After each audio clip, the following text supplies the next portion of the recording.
글로벌 외신센터입니다. 말씀 주신 세 가지 내용들 위주로 김민아 캐스터와 함께 체크해 보겠습니다. 어서 오세요. 안녕하세요.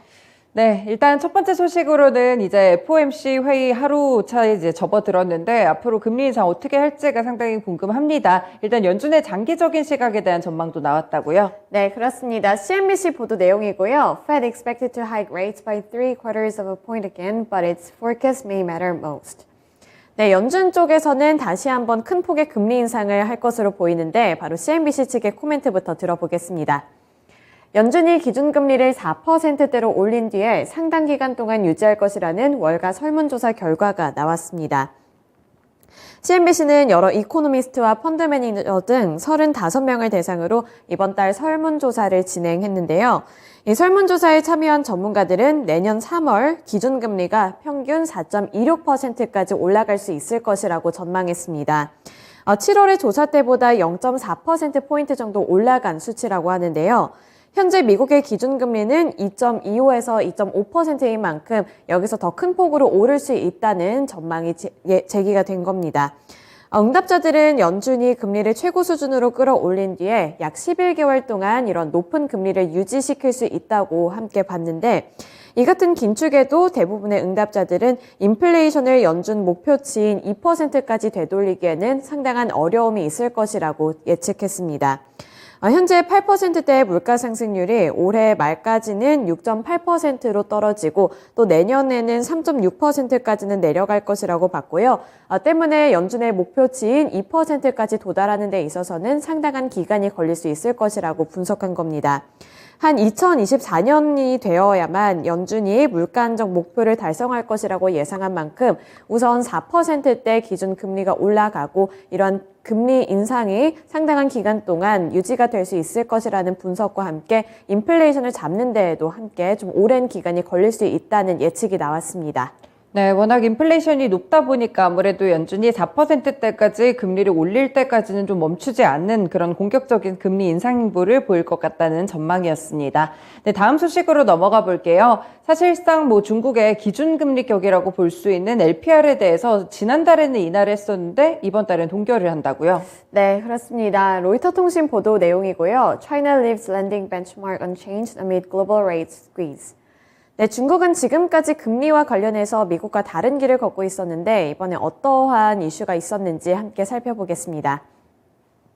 중국이 기준금리 역할을 하는 대출 우대금리인 LPR을 동결했습니다. 어제 중국 중앙은행인 인민은행은 이달 1년 만기 LPR을 3.65%, 5년 만기 LPR은 4.3%로 유지했습니다. 그동안 앞서 말씀드렸다시피 중국 정부는 미국과의 반대의 길을 걷고 있었는데요. 미국 쪽에서는 금리를 계속 올리는 반면에 중국 쪽에서는 금리 인하를 선택한 바 있습니다. 앞서 지난달에는 경기 부양을 위해서 1년 만기 LPR을 0.05%포인트, 그리고 5년 만기는 0.15%포인트 각각 인하한 바 있는데요. 이렇게 숨고르기에 들어간 배경은 미국에 있었습니다. 미국 연준 쪽에서 공격적인 긴축을 이어가는 상황에서 또 이번에도 큰 폭의 금리 인상이 단행될 것이라는 예측과 함께 중국 쪽에서는 더 큰 부담감을 느낄 수밖에 없는 상황이었는데요. 중국은 이렇게 부담감을 느끼고 있는 와중에 금리를 내리고 또 미국 쪽에서는 금리를 오르면서 이 금리 격차가 더 벌어졌습니다. 금리 격차가 더 벌어지면서 중국 쪽에 안게 된 부담감이 더 높아졌고 이로 인해서 이러한 정책 경로를 선택했다는 분석이 함께 나오고 있는데요. 일단은 중국에서는 부동산 시장이 심각한 위기에 처했다는 분석도 나오고 있습니다. 이 부동산 산업이 중국 GDP의 25%를 차지하고 있는 만큼 이 부동산 위기와 그리고 금리 격차 이 두 가지 부분이 맞물리게 되면서 중국 당국 쪽에서는 이번에 이러한 선택을 했습니다. 네, 계속해서 좀 달러 강세 현상이 벌어지고 있다 보니까 중국 쪽도 자본 유출을 우려하는 것이 아닌가 이런 생각이 좀 드는데 앞으로의 중국 전망은 좀 어떻게 나오고 있나요? 네, 이번에 살펴보시면 중국은 개발업체에 자금을 지원하고 향후 5년 만기 LPR을 더 인하할 것으로 보이고 있습니다. 하지만 그 효과는 장담할 수 없다는 전문가들의 의견도 나오고 있는데요.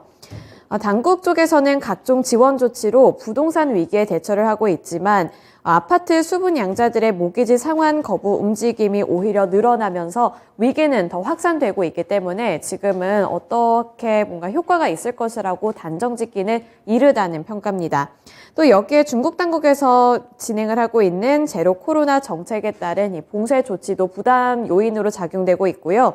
또 폭염과 가뭄 등 각종 자연재해도 중국 경제를 어렵게 만들고 있기 때문에 지금 이렇게 스텝을 밟는 게 과연 효과가 있을까? 이 부분에 대해서는 미지수라는 의견입니다. 네, 이렇게 중국 쪽의 의견까지 함께 좀 체크를 해봤습니다. 마지막 소식으로 넘어가 볼게요. 이 러시아 측이 이제 유럽과 상당히 가스 공급을 두고 갈등이 좀 심했었잖아요. 그런데 이번에는 중국 쪽으로 가스 공급을 좀 중단한다고요. 네, 그렇습니다. 좀 의외의 소식이었는데요. 유로 위클리 뉴스 보도 내용입니다. Gazprom to turn off power of Siberia gas pipeline to China for maintenance. 네, 지금까지 러시아는 유럽 쪽에 가스 공급을 막겠다 이런 소식을 전해왔었는데 이번에는 중국 쪽으로 향하는 가스도 공급이 중단될 것 같습니다. 바로 기사 내용부터 살펴보시죠. 러시아 국영 가스회사 가세프롬이 현지 시간 20일 시베리아의 힘 가스관을 통한 중국 가스 공급을 이달 22일부터 29일까지 중단한다고 밝혔습니다. 한 일주일가량 중단을 하는 건데요. 가스프롬이 이번에 가스 공급 일시 중단을 결정한 것은 예정된 점검 작업을 위한 조치라고 보도했습니다. 가스프롬은 이 중국 석유 천연가스 그룹인 CNPC와의 계약에 따라서 매년 봄과 가을에 2차례 정기 점검을 실시하고 있기 때문에 이런 정기 점검이다 이렇게 입장을 밝힌 바 있는데요. 하지만 이번에 일각에서는 가스프롬이 독일로 보내는 이 가스 공급망인 노르트스트림 1의 가스 공급을 완전히 중단한 것도 이 점검 중에 벌어진 일이라는 것을 염두에 두고 있습니다. 가스프롬은 지난달 31일부터 사흘 동안에 이 독일로 가스 공급을 중단하겠다고 통보한 바 있는데 점검 완료를 하루 앞둔 지난 2일에 돌연 누출을 발견했다면서 가스 공급을 완전히 중단한 바 있기 때문에 이 중국 쪽에도 그런 움직임이 나타나는 것 아니냐 이런 우려감이 함께 나오고 있는 상황입니다. 이를 두고 최근 푸틴 러시아 대통령과 시진핑 중국 국가주석의 정상회담에서 노출된 양국 관계의 미묘한 기류와 또 영향을 받은 것 아니냐 이런 목소리가 나오고 있기 때문에요.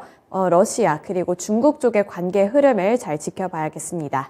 네, 중국과 러시아 쪽에서도 약간의 미묘한 기류 변화가 좀 감지가 되고 있는 상황인데 애초에 좀 갈등이 있었던 주요 7개국과의 그런 관계들도 본다면 일단 원유 가격 상한제 도입을 추진을 했었잖아요. 미국에서 좀 추가적인 제재안을 내놓은 것 같아요. 네, 그렇습니다. 이번에 러시아랑 중국 간의 관계도 있지만 또 미국 쪽에서도 러시아 쪽에 어떠한 조치를 취하고 있는데요. 러시아산 원유를 가격 상한이 넘는 금액에 사거나 수입 물량을 늘리는 경우 2차 제재를 가하도록 하는 법안이 현지 시간 20일 미국 상원에서 발의가 됐습니다. 이 법안은 상한 가격을 초과해서 러시아산 원유 구매에 관여한 금융사 등에 대해 미국 정부가 시장 접근 완전 차단 등과 같은 2차 제재를 가할 수 있게 됩니다. 네, 그렇군요. 이렇게 미국 쪽에서 추가적인 제재 법안이 좀 발의가 됐다는 점까지 함께 체크를 해드렸습니다. 이 러시아 쪽의 가스 관련 이런 소식들을 외신 통해서 계속 업데이트 해드릴게요. 이렇게 3가지 소식들 김민아 캐스터와 함께 체크해봤습니다. 고맙습니다. 지금까지 글로벌 외신센터였습니다.